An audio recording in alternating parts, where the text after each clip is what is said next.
Every story you love, every invention that moves you, every idea you wished was yours, all began as nothing. Just a blank page with a blinking cursor, asking a simple question. What do you see? Great ideas start on Mac. Find out more on apple.com/Mac. Welcome to Looking at Lucasfilm with Brian Gaughan, the podcast with a different perspective on the world of Star Wars, Indiana Jones, and all of the other entities that George Lucas, Kathleen Kennedy, Dave Filoni, and Jon Favreau, as long as the rest of the team at Lucasfilm, have dreamed up over the past 40 years. I'm entertainment writer Jim Hill, and my co-host Brian Gaughan and I are recording this week's show on Sunday, August 13th, 2023. And forgive me if we seem a little hurried here, but Brian's got a birthday party to go to, right? Yeah, my son. He's 22, so I gotta get it. I know. It's so fast. Oh, no, totally. Yeah. Before we start, I want to say I listened to Disney Dish with Josh Gad, and oh my gosh, it was amazing. You two were terrific. I could listen to hours of you two talking. He just seems one of the most amazing people. Josh is the real deal. I mean, Josh, I don't know if I ever told you the story about the first time Josh and I met. No. I'm backstage at D23 for the very first expo. And it's just a couple of months before Frozen comes out. And so, you're backstage on the press line and you get your 2 minutes and, they step and move to the next person. And so again, here comes the cast of Frozen, Idina Menzel, Kristen Bell, that sort of thing. So Josh is with this, the handler comes up and they do the quick introduction. Josh, this is Jim Hill. And Josh just gets big-eyed and looks down at, there's a little piece of paper on the floor that says, Jim Hill Media. And then he looks up, it's like, you're Jim Hill? And it's like, yes. It's like, oh, no. I'm obsessed with you. And it's just like, what? And it turns out that, he's a big honkin' Disney dweeb. And I guess while he was on stage on Broadway in Book of Mormon, he had sent me a question that I was supposed to answer as part of a Y4 column. And I never did. But again, the press line derails because Josh won't stop talking to me. And the handler's like, Josh, we have to move along. Josh, no, hang on, I've got questions. And literally, there's this bottleneck of celebrities who are waiting to come through, and Josh won't let them go by. And eventually the handler's like, look, we really got to go. And he's like, we're going to talk. And that was pretty much the start of it. I mean, he is genuinely a huge fan of the stuff. In fact, what's so funny is that the show we recorded while Len was away. I mean, his assistant was like, Taylor, we only have an hour, and Josh has to get ready for a trip to Italy and that sort of thing. So we finished the hour. And it's like, Josh, thanks so much for talking. He's like, no, we're not done. And another 15 minutes of what have you heard about this? What have you heard about that? Just sort of like, no, he is the real deal, and very, very, very much looking forward to seeing him and his friend Andrew Reynolds in Gutenberg the Musical, starting next month at the James Earl Jones Theater, I want to say. Yeah, did you get to see him in Mormon, the Book of Mormon? I did not. Man, that would have been incredible. Mm-hmm. I mean, mind you, I can go on YouTube and, there's a surprising number of people with phones and cameras up in the balcony. Yeah. Oh, yeah. So, but I just wanted to say that because things like that is just, it's nice to know that what you are doing and what we're all doing, your whole group is out there, and people really appreciate it. When people come up to us at shows and stuff, it just really makes me feel good that, that there is an audience out there. Hold on, because that reminds me of something. I was going to do this at the end of the show, but let's do it up front here. You mentioned on our last show when you were at Comic-Con in Bill Stout's booth, that lovely family that you and I met at the D23 Expo September of last year, who came up and told us the story about how they were at Shanghai Disneyland on Thanksgiving, and Right. the chefs there took pity on them and actually cooked them or tried to cook them an American Thanksgiving.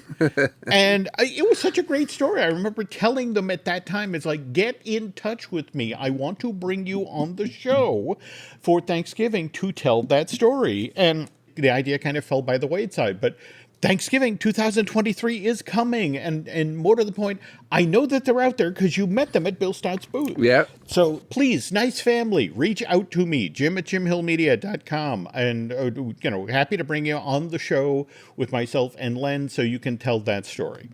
Now that we've done that, we are 10 days out from the start of Star Wars Ahsoka, which will debut on Disney Plus on Wednesday, August 23rd, with 2 back-to-back episodes, and then begin dropping new episodes on that subscription streaming service every Wednesday through October 4th, which is when the last of the 8 episodes that Dave Filoni has crafted for what we'll hope is the first season of Star Wars Ahsoka. Now, mind you, I think we talked on the last show about the May 22nd death of Ray Stevenson, who, Yeah. in a situation like this, where the performer has passed, but the thing that he appears in hasn't aired yet, what's the proper tense here? Is it that he plays the role or that he played the role? I think it's plays, and the reason I say that is because remember when Peter Finch died during, and even Heath Ledger died during Batman, and then what was the film Network? Yep. Yeah. They didn't mention too much that they were gone, but that they played this role. Okay. So I think you would say Ray Stevens played this role. Okay. Well, okay. So following Brian's advice here. Is playing this role. Jesus, I don't even know what I'm talking about. But I was just devastated because I love Ray Stevens. I mean, you remember he was in Zemeckis' Beowulf? Oh, God, you're right. Yeah. With Angelina Jolie as Mama Grendel. Trust me, you don't want to circle back on that movie. Okay, back to Ray Stevenson, though. He played, Balin Skoll in Star Wars Ahsoka, and this character is supposed to be a former Jedi Knight who survived Order 66, a.k.a. the Great Jedi Purge. And as this limited series is getting underway on Disney+, Skoll has reimagined himself as a mercenary. Not only that, but Balin has taken on an apprentice called Shin Hati. Now, he doesn't think of himself as a Sith, right? He thinks of himself as the Dark Jedi. And now, you see, the problem is all of the info we have right now about Balin Skoll is from an interview that Ray Stevenson did with Empire Magazine, which was published back in May. And he was talking about the very thing you're mentioning here, that doesn't think of himself as a Sith, thinks of himself more as a mercenary. And should there be a second season of Star Wars Ahsoka, and if Balin somehow survives the initial storyline that gets told over season 1's 8 episodes, what do you think they'd do? Would this be a recast, or are we another Peter Cushing in Rogue One situation? What? If he survives, but if you were doing it, wouldn't you just take him out? The other sort of domino we have here is Dave Filoni's feature film debut, the project that the Star Wars film that he's prepping that is supposed to be the Avengers version of all of the Disney Plus Star Wars series, that it's supposed to be some sort of grand epic adventure that folds the cast of The Mandalorian and Book of Boba Fett and Ahsoka into one giant adventure set in a galaxy far, far away. But don't they usually kill off one bad guy? I mean, there's going to be 3 bad guys in this series. There's Thrawn, there's Darth Vader, and there's this guy too. So unless he becomes, like what happened with in Obi-Wan, what was her character's name? Reva. Ah, there we go. Third sister. Okay. Unless they do what they did in that, and kind of switched your character, I don't see. I mean, you got to get rid of one bad guy, right? This is true. But to circle back to Ahsoka, what's frustrating the folks at Disney right now is what with the actors strike, none of the actors I know that appeared in Ahsoka are going to be available to do the traditional publicity appearances that studios schedule when they have a high-profile project like this. And remember, this has been in the works for quite a while, Brian. I mean, Ahsoka first got announced in December of 2020, which, again, fascinating because that's 9 months after the pandemic began. And everybody knew at that point what that was going to mean to produce a show this ambitious with all of the COVID protocols and that sort of place. But production began May 9th of last year, wrapped on October 10th, so a 5-month-long shoot. What's especially fascinating about this situation is Disney is being incredibly closed-mouthed right now about what Star Wars Ahsoka supposedly cost to make. Likewise, what the studio is now being forced to spend to promote the August 23rd debut of this limited series, now that the actors are just not available to go on live with Kelly and Mark or Tonight Show, Today Show, that sort of thing. It's great at all these, when they do the interviews, especially with this cast. I would have loved to seen this cast, goofing around, talking to each other and things. I mean, that's what I look forward to each time there's something big, because it's neat to see how these people still get along. And how they went through this and the little stories they tell back and forth. Yeah, that's going to be a big miss. Yeah, I know. But we will get to exactly why Disney is being closed-mouthed about this topic in the news portion of today's show, which, by the way, gets underway shortly. But first, want to point out that Looking at Lucasfilm has a brand new sponsor, which is Touring Plan's own travel agency. So if you're headed down to Walt Disney World in the not-so-distant future, why not give these obviously knowledgeable folks, let them help you book a vacation package to that resort. And if you're nice, they may even toss in a subscription to Touring Plans for free. Seriously, though, folks, if you're planning on visiting Central Florida anytime soon, Touring Plan's own travel agency is the smartest way to go. Please check them out at touringplans.com/travel. To jump into it here, so why is the cost of promoting Star Wars Ahsoka suddenly such a sore topic with the suits back in Burbank? Did you hear, you could listen in, the earnings call that Disney did just 4 days ago. This is where Bob Iger revealed that one of the main reasons that the studio side of the Mouse House had to take a reported $243 million loss on the previous 3 months, the period ending on July 1st, was because of the marketing costs of Indiana Jones and the Dial of Destiny. By the way, as Disney cited in the physical paper versions of their quarterly earnings report, that James Mangold movie was launched in most territories worldwide in late June, June 30th to be exact. So just not to put too fine a point on it, but we're only talking about the money they lost on marketing Dial of Destiny at this point. The really bad news about how much the company lost from the theatrical release of Indy 5, we're not going to know about that till the 3-month-long period we're in right now, which doesn't end until October 1st. By the way, that will be the end of the official fiscal year for the Disney company for 2022, 2023, not to mention the start of the next fiscal year, 2023 to 2024. But what I've been hearing, Brian, it's bad. And in fact, right now, stateside gross for Indy 5 now sits at $172.6 million, which it's been in theaters for 45 days. And it's now dropped from a high, and again, as a former theater projectionist, you'll appreciate this. At one point, Indy was being shown on 4,600 screens around North America. And as of this weekend, it's down to 790. So Then when you factor in its 2 hour and 34-minute runtime, what the folks at Disney have been telling me is like, look, if we're lucky, the North American box office total will eventually will top out at 175 million, and that's it. Overseas, slightly different situation. To date, they've sold 198 million worth of tickets.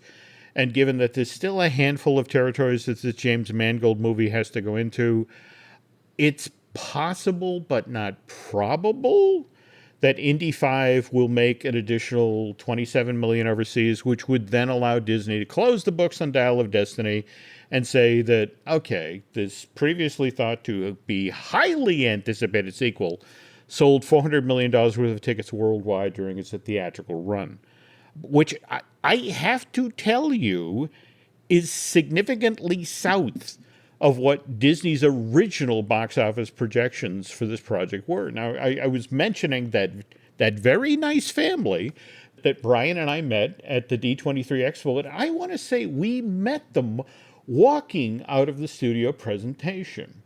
I think we were still clutching our posters that they gave us at that thing when we bumped into the folks just outside of Hall D23.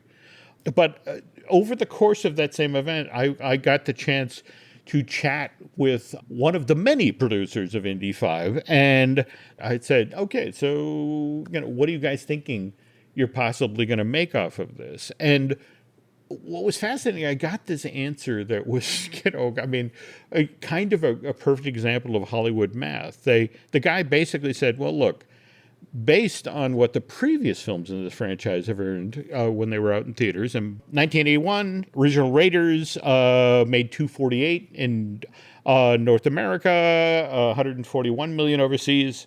Total box office gross, $389 million.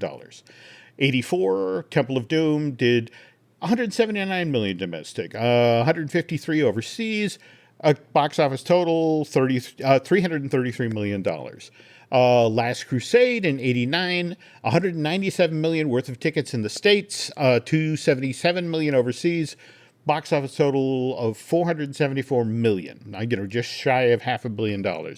And then in 2008, King of the Crystal Skull came out, made 317 million in the States, 473 overseas, worldwide box office total of $790 million. And this is where it got fascinating, Brian, because, the guy proceeds to go, okay, look, we're anticipating, it's the last movie, the Kingdom of the Crystal Skull, made $790 worldwide, if we're, and by the way, there is a perception out there that this was the least successful of the shows, of the films, story-wise, but it still made $790 million worldwide. So, from what I was told September of last year, well, you got to allow for inflation, when it comes to ticket prices, over the past 15 years. But he says, look, if Indy 5 only does 2/3 of what Crystal Skull did back in 2008, we're still looking at $750 million. If we get lucky and we meet the same level of enthusiasm that we saw back in 2008, this thing will make more than $1 billion. Now, let's take a step back to where we are today. Remember, low end, that's like, well, we'll have to accept $750 million if only 2/3 of the Kingdom of the Crystal Skull fans come out. As of right now, today, Dial of Destiny has made less than half of their low-end box office projection. That's not a disappointment. That's a disaster. And the He-Man Woman Haters Club portion of Lucasfilm films are already seizing on this moment to say, okay, this is it. This is when Disney finally fires Kathleen Kennedy for her obvious gross incompetence. And guys, I got to tell you, it ain't going to happen. Just in the past week, have you seen the stuff that's bubbling up online because Kathleen Kennedy and her husband, producer Frank Marshall, have put their home in Malibu up for sale? I want to say they're asking, $18.5 million? Oh, are people saying that they're selling the house because of what happened with Indy? Well, they're saying that, well, it's only a matter of time now that Disney's going to fire, Kathleen for what happened with Indy. And, they're going to need that money, and it's like, okay, first of all, Kathleen and Frank, I mean, if you look at their history as producers, I mean, they're the producers of E.T., they're the producers of Jurassic Park, they did the Back to the Future trilogy, they did the Jason Bourne. They don't need to get the money to keep the lights on at the house. I mean, they're ridiculously well off already. Just in the past year or so, because of the new. Now, I know out there they call it the millionaire's mansion tax, but it's really, what is it? It's the fund that California is supposed to use to help solve the homeless problem, right? The surtax they're placing on especially large estates. And to be honest, there's a number of people who, sort of staring down the barrel of this, thought, time to get out of my oversized house. But there's just so much you can see the ocean. I mean, it does the same thing over and over again, and sometimes waves come up to your house, and it just gets irritating. So I think this is I think this is a lifestyle change. I think they're going to move to the desert, maybe. Well, I think there's some people in Phoenix who'd like to have a conversation with you right about now. Well, just wait a couple years and the ocean may come right up to Phoenix. So that's an interesting point. Okay. Anyway, now to circle back to that quarterly earnings call, and remember, we have a Disney company that says, okay, we have a $243 million loss related to promotional costs for Indiana Jones and the Dial of Destiny. But let's also remember, it's not been a great summer for Disney theatrical releases. For example, The Little Mermaid came out, the live action version of that, and it's done less than half the business that the live-action Beauty and the Beast, which, by the way, also starred Josh Gad as LeFou.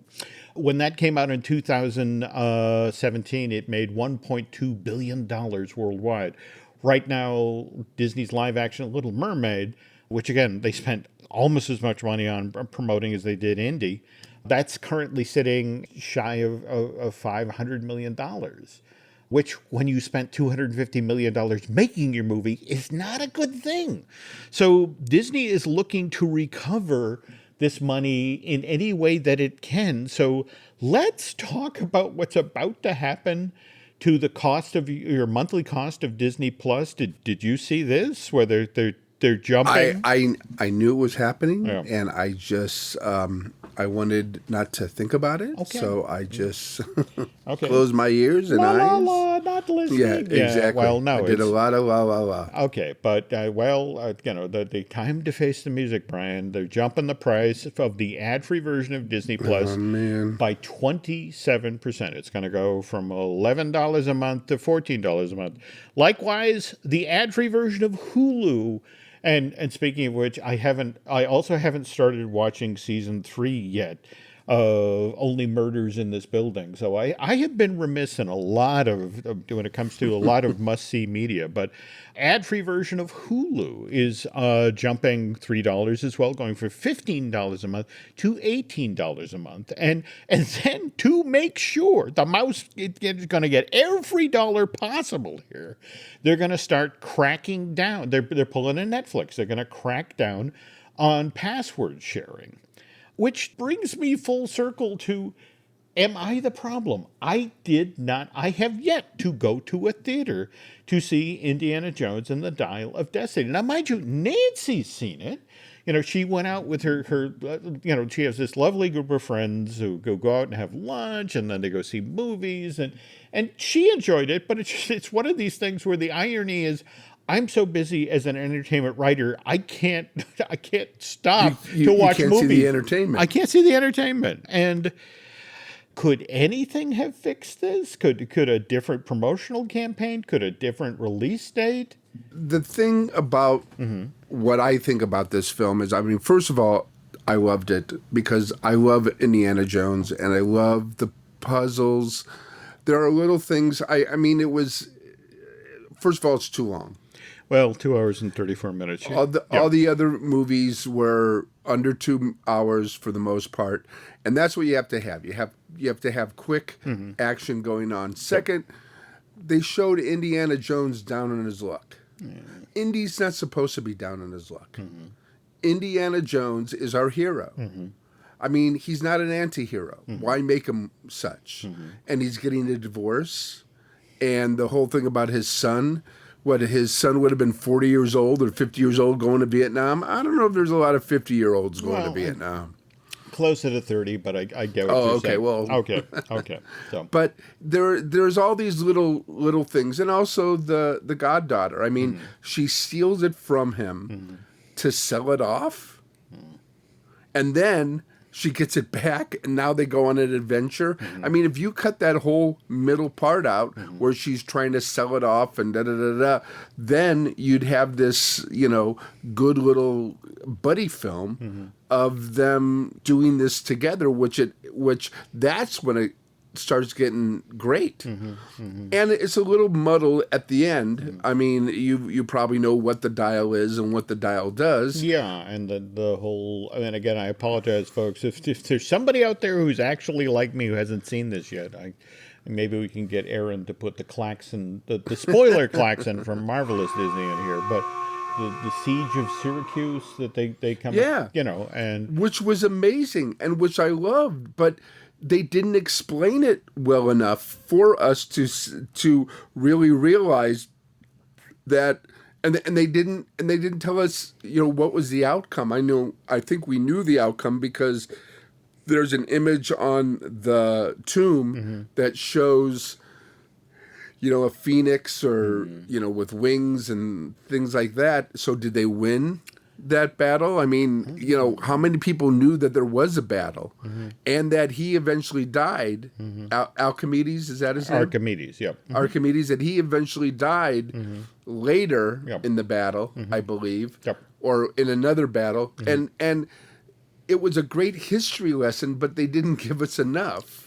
Because I know it went over people's heads, and they just said, well, okay, I accept it. But they didn't want to go back to see it. And that's what happened with the other films, especially the ones that did, maybe not the second one, but the first one and the third one, and even the fourth one, is people kept on going back because there were things that they missed the first time. There were characters that were not down on their luck, that they were... You wanted to root for them, and here it was like, okay, Indy's down on his luck. What am I supposed to do? Here's his stepdaughter who's kind of dissing him. What am I supposed to do? I mean, the bad guy's a bad guy, but everybody else was like, yeah. So that's what I think was the problem. And then there was too much fan service too. The other three movies did not have any fan service for the most part. I mean, there was pictures or there was, mention of somebody, but this had fan service where they even redid a whole scene. So it's like, I think that kind of hurt it too, because then it was becoming meta. And I think at this time, especially my kids' generation, they don't like meta too much. They like, okay, this is a new thing. Give me something new. Don't go back to the old ways. Just give us something new. And that's what I think was what was hurting it. But to go back to it, I loved it. I will see it again. I will study it. I will get sucked up into it because watching Harrison Ford and the character. I mean, young Indiana Jones is a brilliant series because of the character itself, and what the character becomes, so you are invested into the character. And when he starts going to Versailles for the treaty after World War I, or he dates Mata Hari, or he goes to Ireland for the Troubles, you are invested in him and what he's doing. You're not invested in Indiana Jones until the very end, where he's in Syracuse. So that's my review on it. And I'm curious to hear when you do see it. We'll have another update and we'll argue about it or whatever. Interesting you kept using the word investment there, because that's the other thing that came out of this earnings call.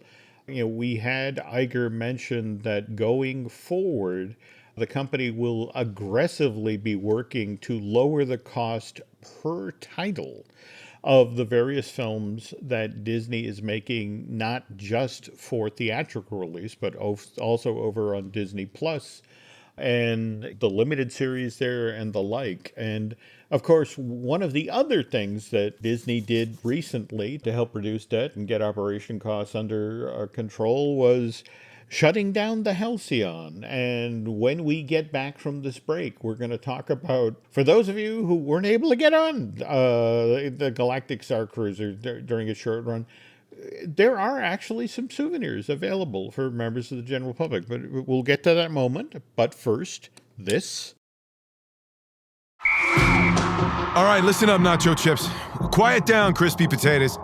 This is the moment Velveeta's been preparing you for, and you're not about to crack under pressure. Today's the day to go all in on the drip. Velveeta's Heat and Eat Queso is the MVP of any game day spread, so stick by them, and you'll be golden. Now get out there and make delicious history. No tailgate party is complete without Velveeta. This episode is brought to you by Indeed.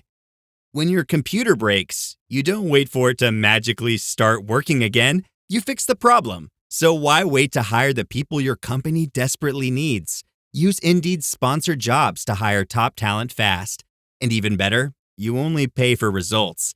There's no need to wait. Speed up your hiring with a $75 sponsored job credit at Indeed.com/podcast. Terms and conditions apply.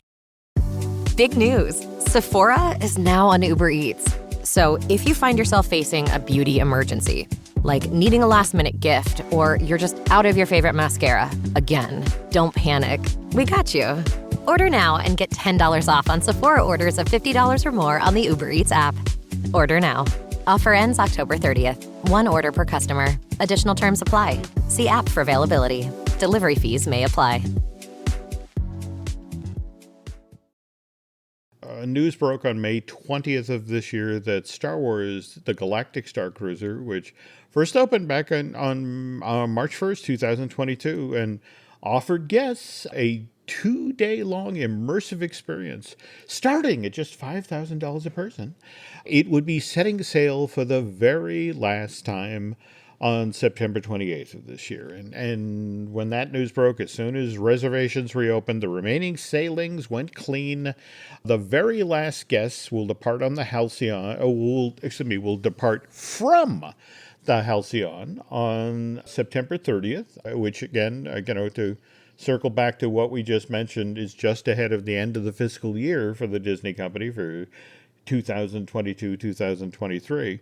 Back on June 27th, Josh D'Amaro, the chairman of Disney Parks, Experiences, and Products, did mention, while he was doing an interview with the Points guy, which again popped up online in late June, he said something will happen with this facility, which sits just off of the former Will Drive entrance to Disney's Hollywood Studio. Now, here's the exact quote. "No hints yet, but something will happen." And if you're aboard the Halcyon, there are 2 opportunities to pick up swag and that sort of thing. There is a boutique off of the atrium.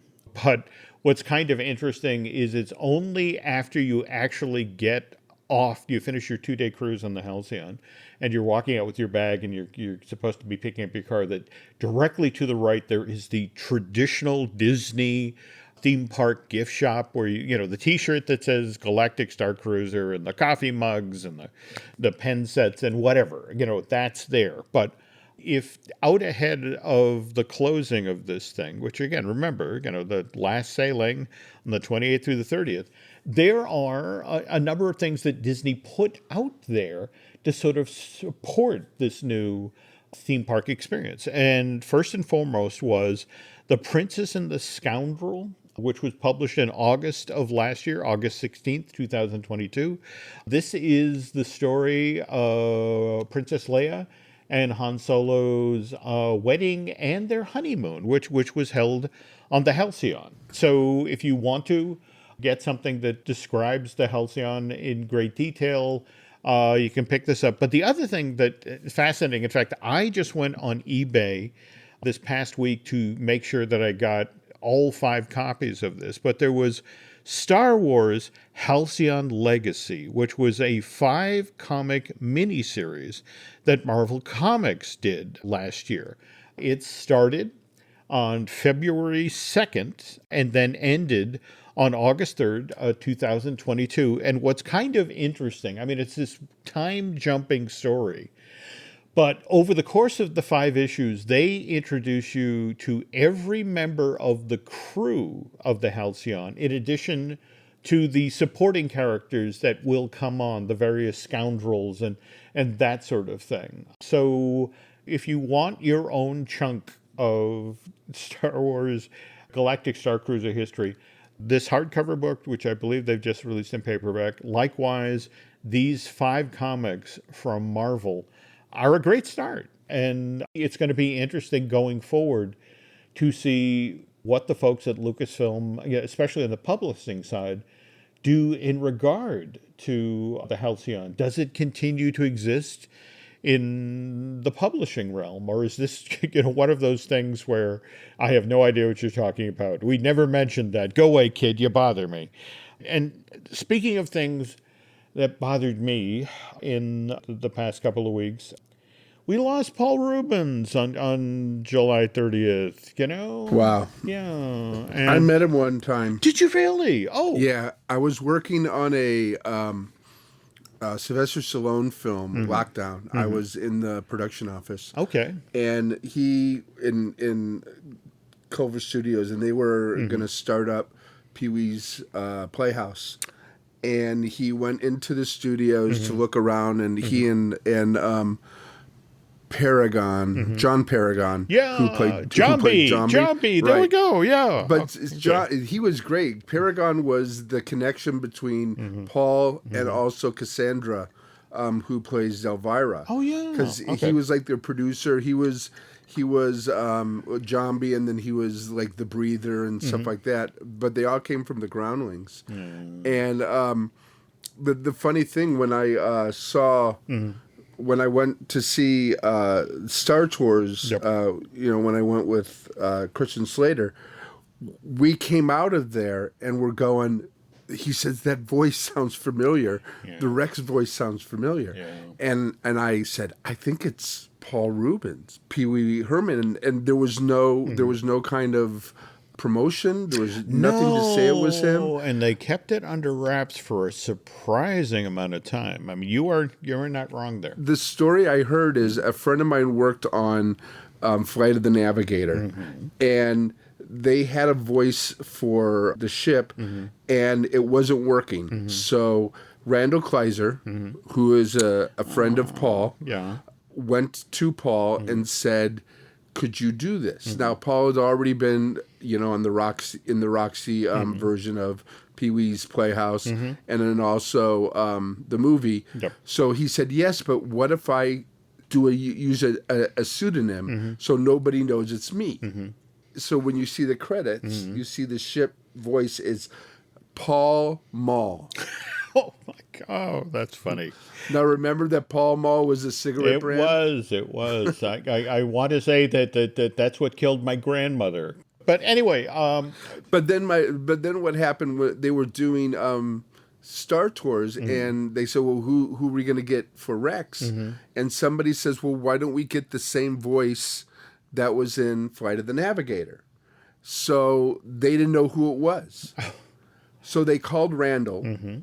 And Randall said, yeah, that's Paul Rubens. So they brought him in, and, the rest is history. I mean, I remember listening to it, and it was so perfect. Yeah. But not a lot of people got it that it was connected to Pee Wee Herman. I mean, there was the laugh, but you basically thought, no, that's somebody doing Pee Wee Herman. Yeah. But it was Paul. It was Paul. Pretending to be Pee Wee Herman. Yep. And by the way, if you haven't heard Brian's great story about taking Christian Slater to the, it was a 30-hour long party? Yeah, Okay. we were there for at least 20 hours. It was amazing. Okay, but Star Tours debuts at Disneyland June 9th of 1987. Now, mind you, that version closes on July 26, 2010, to then make room for Star Tours The Adventures Continued, which is the multi-branching version of the same similar. The gimmick is you have multiple destinations, you have multiple possible outcomes. I mean, it's a really cool version of the ride, and it debuts in Anaheim May 20th, 2011. But Paul Rubens is kind of bummed by this because this is the version of the ride that then gets flown by C-3PO, which again, if you're a Star Wars fan, is really cool. But on the other hand, Paul, who loves the parks, it's like, oh, I'm no longer part of the Disney parks, and for somebody who loves childhood and childish things as much as Paul Rubens clearly does, this was a huge loss. And the Imagineers, they did things like, if you're walking through the queue, there is in fact a Rex sitting there, as you go to that winding stair that takes you up to the, he's still in his packing crate. He still has his tag that says remove before installation, but it's an Easter egg and it's not Paul talking. But this is why I love Dave Filoni. All right. Because evidently Dave Filoni hears that Paul Rubens is upset that Rex is no longer a part of Star Tours. And so this is when Disney buys Lucasfilm in 2012. And one of the very first things they put in the works is the animated series Star Wars Rebels. And so this tells you what a great guy Dave Filoni is. They are 3 episodes into the show, for season 1. When he calls, he calls Paul Rubens and goes, hey, Paul, we're working on a show where Star Tours, in fact, we have Star Tours take, in fact, this episode's called Droids in Distress, and it's R2-D2 and C-3PO need to be transported to a far corner of the galaxy, and they take Star Tours. So they're aboard a Starspeeder 3000, and we'd love you to come back and record dialogue for that character. And Paul was like, I'll be there tomorrow. And what Paul especially loved about this is this changed Rex from a character, Star Wars character that was only in the Disney parks to it was now part of Star Wars canon. And not only that, he's in an episode with, C-3PO, Anthony Daniels, doing the voice of that character, and R2-D2. And so he's back in the game. And then what was kind of cool, we jump ahead a couple of years and the company decides we're going to do Star Wars Galaxy's Edge and we're going to do Oga's Cantina and, we need a DJ in the club. And who do we decide to go with? Well, let's get Rex. I mean, and so now, mind you, I don't know. In fact, I didn't have time before we got today's show together to research whether or not Paul came back to record any new dialogue or anything like that for Oga's Cantina. I'm hoping there's a Star Wars fan out there can answer that question. But isn't it's different stuff? It's different dialogue, isn't it? I mean, it's Paul's voice. Or at least it sounds like Paul's voice. Well, again, the thing of it is that I have been into only this past March, after better part of 3 years, standing in that line. I finally got into Oga's Cantina, and to be honest, all I heard was the music. I never actually heard Rex talk. So if anybody has any info out there about whether or not Paul came back and recorded new dialogue, or even if Rex actually talks in Oga's, we'd love to hear from you. And also, again, reminder, nice family that we met at the the Anaheim Convention Center that had Thanksgiving dinner at Shanghai Disneyland. I want to be able to tell that story, so reach out. Again, Jim at jimhillmedia.com. Send me a note. All right, so folks, that's going to do it for this week. Now, mind you, Brian and I will be back in 2 weeks' time, which again is just days after the first 2 episodes of Star Wars Ahsoka debuts on Disney Plus on August 23rd, and have really, really high hopes for this series. But again, I don't know how they're going to promote it. In the meantime, Brian, where can the nice people find you on social media? It's on X, Twitter, Geek at Children, CHILDREN. No E, DRN. Okay. And I'm around there. But most people know my name, and I'm also on Instagram, and I put things out there. So if anybody wants to talk to me, it's easy to find me. Yeah. Where are you, Jim? It's same thing. I am at X, Twitter, Twitter X, whatever we're calling it. Likewise, Instagram as Jim Hill Media. Also over on Facebook is Jim Hill Media News. If you could do Brian and I a favor, if you could head over to Apple Podcasts and rate and recommend Looking at Lucasfilm, that would be very, very helpful. And if you really, really, really like what you heard here tonight, if you want to head over to Bandcamp and subscribe, that would be cool too. And also, we're finally able to talk about this. Len Testa, Jim Schul, and I have been working for 2 years on our first ever video series, Disney Unpacked, which is supposed to debut on October 1st. But if you go to YouTube, we have a couple of videos, and you can subscribe so you can be among the first to see the shows. You already have about 500 subscribers, don't you? Well, actually, this morning when I looked, we were up to 666, and it was like, well, are you kidding me? 666? No, that was the thing. That was the problem. Oh, it's my like, gosh! It's like, that's it. Well, it's really hard to get an Exorcist on a Sunday, but it's since gone up to like 174. So I think we're in the clear. Well, I'm looking forward to it. I saw the previews. I saw the Len trying to be funny, and it was pretty good. I can't wait to see what it becomes.